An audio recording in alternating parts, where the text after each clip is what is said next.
So, mil-sim games or military simulator games are a popular craze with many gamers. You know, they want the experience and the realism of a military shooter, but they maybe don't want as fast paced like, say, Battlefield or Call of Duty, or maybe as arcadey as Call of Duty.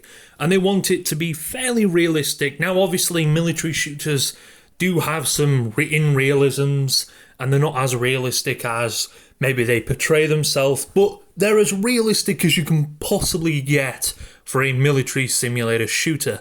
Now, one of these popular military simulator shooters that has garnered the craze of many people is Hell Let Loose. Now, Hell Let Loose is an absolute beautiful game under everything of the problems that it kind of has. Now, most of these problems are actually tied to console and anything else, but I don't just want to talk about I want to talk about the whole game in itself. Hell Let Loose is a beautiful game.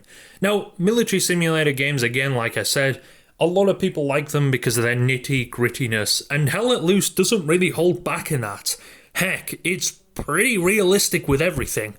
Now, you'll mostly, as you get into the game anyway, if it's your first time playing, you'll realise how extremely difficult the game actually is. And I mean very, very, very difficult. It'll challenge your skills. In fact, it's taken me almost a year, more than that maybe, to perfect my settings. The settings are the hardest part, and I'll get into them in a minute, but I kind of want to get into your first time experience on this game if you're playing it. Now, most people, again, like I said, they'll drop in and they will absolutely get hammered in every single gunfight. Now, there's different classes. You have your support, your assault, your stuff like that. It's a little bit different from Battlefield with the classes. I think there's 6 or so classes maybe.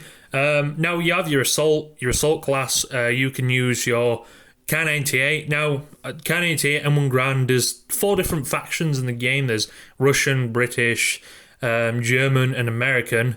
And obviously they have different rifles. They have the Lee Enfield, you have the Mosin Nagant, you have the Kar-98 and the M1 Garand on the assault classes and stuff like that. And again, guns actually work pretty realistic in here. If you shoot someone with a rifle, it will one-shot kill them. If you actually, the bullet hits them anyway, which is something which is kind of refreshing to see, because in most games like Battlefield especially, I think I used a rifle on the Scout class on Battlefield 1 and it got a hit marker, and I'm thinking, so if I used a sniper variant of this, it would get a straight up kill. But again, I understand that they don't want it crazily like one-shot kills, but again, I feel like hit markers with snipers, again, snipers have always been, they're like shotguns in games. Do they really need to be that overpowered? Not really. A sniper is just like miniguns, depending on what caliber it is, obviously. I mean, a 50 cal, you could probably survive a 50 caliber shot. Or it depends where you shot you. I mean, that depends for any bullet. To be honest with you, you probably could survive one. Now, would you be in severe pain? Yes, you would probably notice it, but you could probably survive it. And that's what I like about Hell Let Loose. It's one-shot kill, and guns feel pretty balanced. Now, again, if you have a machine gun, you are pretty much, or like say a little SMG, you are probably the deadliest person on the battlefield. Now, the recoil on most of the guns within these, they're like the STG or the MP40 or the Thompson or something like that, or the Sten or the PPSH if you're on the Russian side, these guns have extreme recoil. However, these guns are very, very, very powerful if you get to a lot of people. Now, they don't do as much damage as the rifle. Then again, if there was about 5 enemies in front of you, now there's a good chance you may end up dying because someone's going to shoot you. However, you'll take 2 or 3 of them out at least with a machine gun. If you had a Kar-98 or a rifle, or bolt-action rifle even, you might even get one of them, Most of the time you won't stand a chance. And that's why, again, there's different types of weapon classes. Again, if you're using something like a rifle or something, you need to stay back, you need to keep your distance on a lot of kills. I mean, it is very accurate. Again, console-wise, There's aim assist in the game. I don't feel like aim assist does anything on console. It's pretty shit. Now, accuracy on console, I wouldn't say is the greatest at all. There are some settings you can do to make it a lot slower. Realistically, you want quite slow aim in this game, but you don't want it on slow. If you again put it on it's like many first-person shooters. It takes a while to tweak the settings and get used to the aim that you actually want, and sometimes it may take longer than you expect or you want it to take, and it can be very frustrating. You're getting really pissed off with the fact that this and this. And I think that's the most annoying part about this. Again, it's one of the things I do kind of hate about it. It's still a very, very fun game, and you will still have a hell of a lot of fun on this game. I think it's a brilliant game. Now, my main problem with this game is the console port. I think it's a console port because the lack of what should I say? The lack of concentration or even knowledge or look at the console version is not really there. Bearing in mind that we just got a server browser for console. Bearing in mind this game came out in 2021. I think it was towards the end of 2021 or the beginning. I can't remember when it actually launched. It came out on the 5th of October 2021. And they got a server browser on, I think it was like August time, maybe June time, a little before that, 2024. So quite a significant amount of time after. Now that was pretty poor, and it kind of told me everything I need to know about the lack of console thought or anything like that. Now it's not mainly an attack on the developers.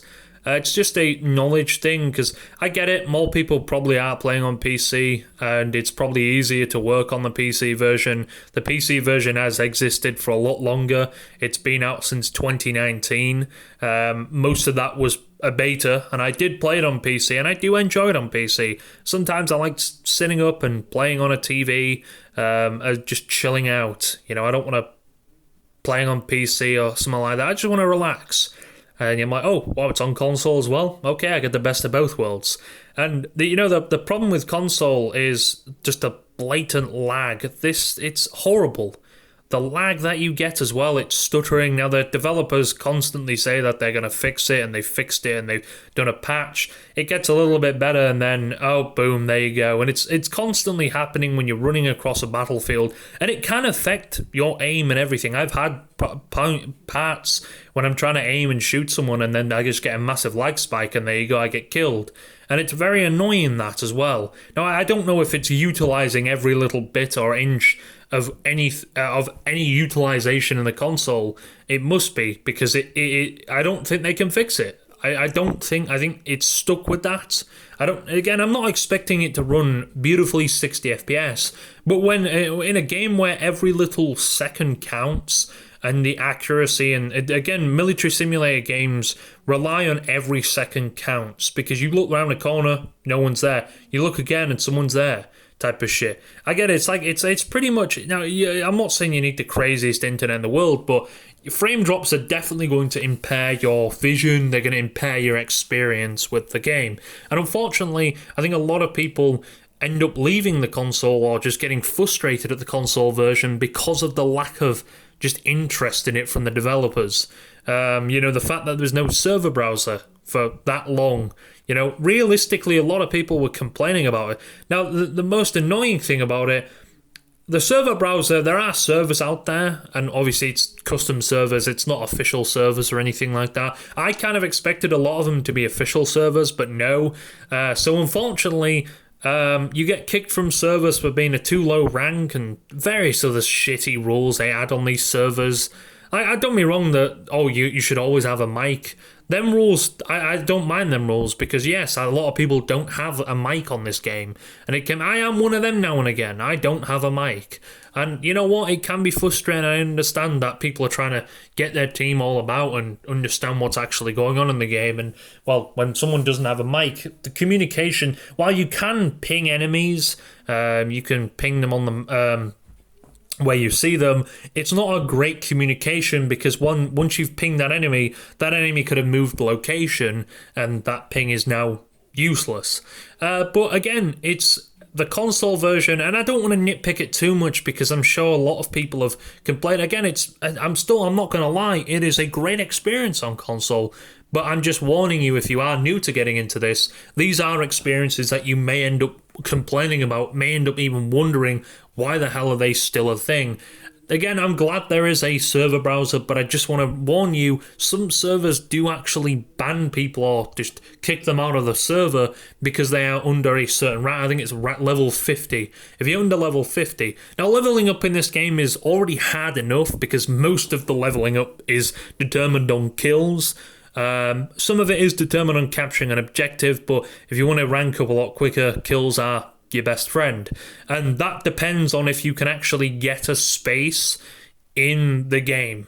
Meaning, obviously, there's like machine gunners, you can only have 2 of them. I think 2 or 3 of them in a SMG, in a sort of squad, because it limits them. You can have 6 assaults, so you can have a full squad of assaults if you wanted. So in other words, if you are someone who's trying to rank up, it can be quite difficult because people like to hog a certain class and stuff like that. And again, if you see someone at a low rank, just ask them, do you want to hop on this one I'm on, to rank yourself up? I know that might sound stupid, but again, it's pretty difficult. Like it's not hard to rank up. You rank up fairly quickly. Once you get past I'd say once you get past maybe 40 or something like that, it takes quite a while to rank up. So you'll start to realize your ranking up is a lot slower as you progress the leveling up process. But again, this game is beautiful. It is absolutely beautiful. But minoring the console flaws and the console, the server and everything is. There's a lot wrong with the console version that I genuinely hope gets fixed. It's a next generation console, so that people keep bragging about. Now, I don't know if the PS5 Pro is going to sort a lot of this bullshit out. I hope it does. I don't know if I'm going to end up getting one of them. The PC version of this is not too bad. I don't have too much stuttering now and again, but I think that's more just my graphics card, although it's not an old graphics card. But other than that, I think my experience on this game on PC is pretty well done. I don't know about cheaters. I haven't experienced many cheaters. I think I have a pretty good anti-cheat, although there are cheaters, unfortunately. You'll experience cheaters in a lot of games, unfortunately. It's part of the online gaming. But there's one good thing, I guess it's one good thing. PC and console players do not play together. It's console and console, so it's PlayStation and Xbox players play together. They have the ability to play together. Now, I don't know whether this is because of cheaters or it's because of optimization and various other things to why they don't actually have PC and console playing together. I don't actually know, but they've done a lot of things Hell Let Loose over the years with updating and adding different things, adding different classes, adding different weapons and stuff like that. There was an update not long ago. They added a game mode, Skirmish. That game mode is extremely dead. No one's playing that.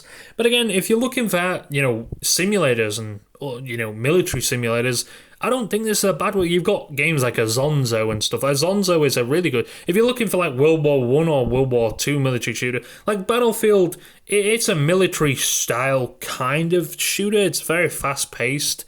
Compared to, I wouldn't say it's fast paced like maybe Call of Duty or something, but it is fairly fast paced. You've got to be on your feet quite a lot. Hell Let Loose can be fast paced, but it can have its slow paced moments. Again, if you're pushing an objective. And in the Warzone, yes, you're going to have to play fast-paced, but if you're kind of keeping your distance a little bit, then, it's not going to be as fast-paced as people who are pushing the objective. And I feel like, again, the teams do work fairly decent on Hell Let Loose. You do get teams, unfortunately, that just don't push an objective very well, or they lag behind in various things, and Commander, I think no one really listens to Commander. You have a Commander as well who is responsible for pretty much everything that goes on the battlefield, supplies, you name it, airstrikes, stuff like that. The communication is very lackluster with commanders and officers. Officers are the ones who are officers for each squad can connect and talk to the commander. And obviously the officers then relay that to their squad, the information that they made. So if there's a bombing run, the squad leaders should really say, oh yeah, get back. Most people, I think, pick the squad leader because, well, it gives you can build shit and stuff like that. But also, you get a Thompson, and people love that gun to pieces. I love it. I love that gun to pieces. Mowing people down, as stupid and wild as that may sound, is pretty fun in this game. And when you're actually doing well, this game feels brilliant. You know, when you're actually doing well and you're pushing the objective and your team's doing incredible and you get a good game, you don't get a game where everyone's just slacking behind and everyone's on the objective and all pushing together, bullets are flying everywhere. That is when the game turns incredible. And that's why I love this game. Yes, behind all the console bullshit and behind everything this game has to offer on console, the lag, the stutter, the server experience and stuff like that, it is down to earth, probably one of the best military shooters out there for console. Now you have Arma Reforger and stuff like that, but I feel like I think Hell Let Loose is probably the only World War II. I mean, you have Squad 44 and things like that, but again, then Postscriptum and stuff like that, but they're all on PC. You know, again, I get it, but console really never gets that love for various shooters and stuff like that. And I understand it's probably because of development and various other things coming to that conclusion, mods and other things, support, optimization, you name it, the list goes on to reason why developers may not end up choosing to release their, things like that on. But I'm glad this game did come out on console.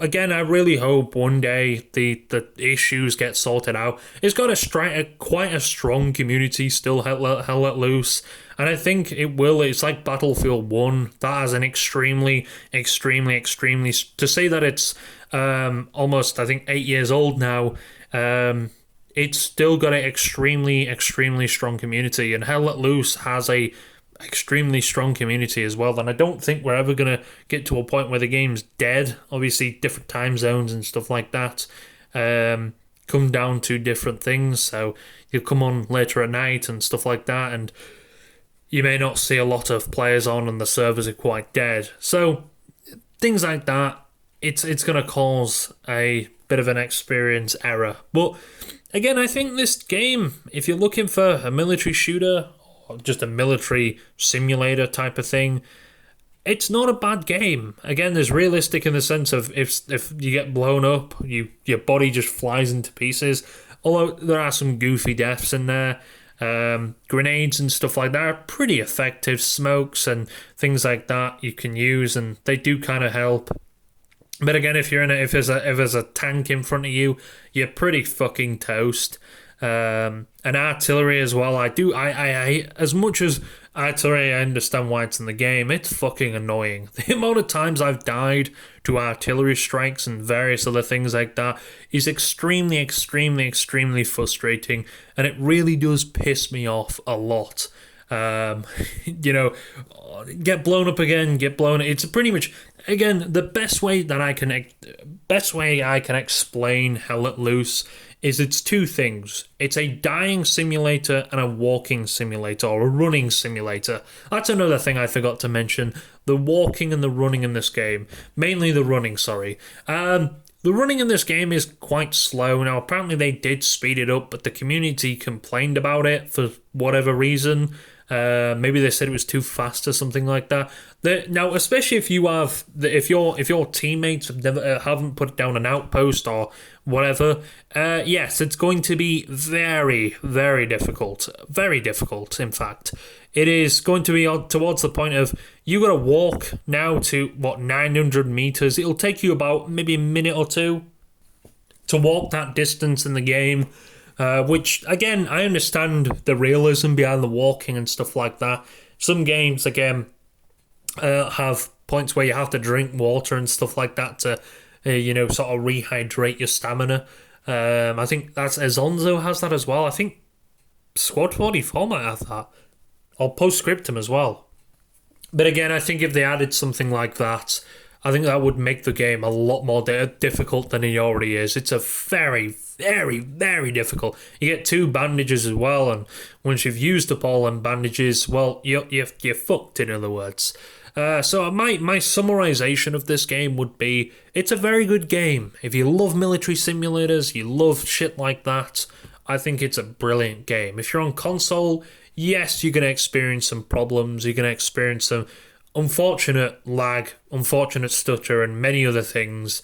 And I hope, again, I really hope that, Team 17 and various the developers really stop overlooking console. It's kind of annoying to me that it does get overlooked. A lot of people, especially on the Twitter as well, they tweet out something and people are complaining all the time, saying that I'm getting lags and stutters on Xbox and stuff like that. It is on Game Pass, and Game Pass did populate it quite a lot. It probably had an extra, maybe, I don't know, 1,000 players, maybe more than 1,000 players playing the game. So that's quite a helpful thing as well. So again, if you do like the game, I think it's a solid game. I'd give it, if I had to give it out of 10, I'd give it a 10 out of 10. But if we had to get over all the problems, like the stuttering, the lag, yeah, it's a great game, this. It genuinely is. And if you're on console, you'll have a good experience, even past all the problems that it has. And I think, again, it's not really a cheap game, but it does go on sale. I think it's like $50-$60 still on console. So it's not extremely cheap, but if you want to get it on disc, obviously it's notably cheaper. But yeah, I think if you are wanting this game, you can get it on sale on Steam, and just wait for a sale, because it drops about half price, significantly, quite a lot less than you buying it. But yeah, don't waste your money on it now. It's, again, I'm not saying it's not worth the price, if you get what I mean, but yeah, you don't want to buy it and then it end up going on a sale. So I don't really know when the sales are. Sales for games just happen randomly, so it's normally whenever updates coming out for a game, they normally end up putting the game on sale. So look out for an update. Make sure you check the Twitter and that. And there is a new map coming, I think, soon. Eastbourne Ridge, I think it's called. I think it's like a winter map. We'll see how that is I think that's update 16. So we'll see how that map actually serves. And they're adding different weather effects. I think, well, they have added different weather effects to different maps, like lightning and stuff like that, and rain and noise ambience from lightning. So again, the developers keep doing what they're doing and supporting it as much as they can. It's got a very strong community. And again, it's not really pay to win. Everything is free. Yes, you can buy cosmetics and stuff like that, which I do. I have bought a few cosmetics for the game. But other than that, it's free to play. Free to play isn't no DLC. It's not free to play the actual game. But it doesn't have any extra DLC and stuff like that, and shitty Vault editions and shitty battle passes, which, in my opinion, ruin the game. But other than that, it's a solid game, and I'd give it 10 out of 10. Minus all the flaws, it's deep down, it's a very good game, and it's a very, very addictive game.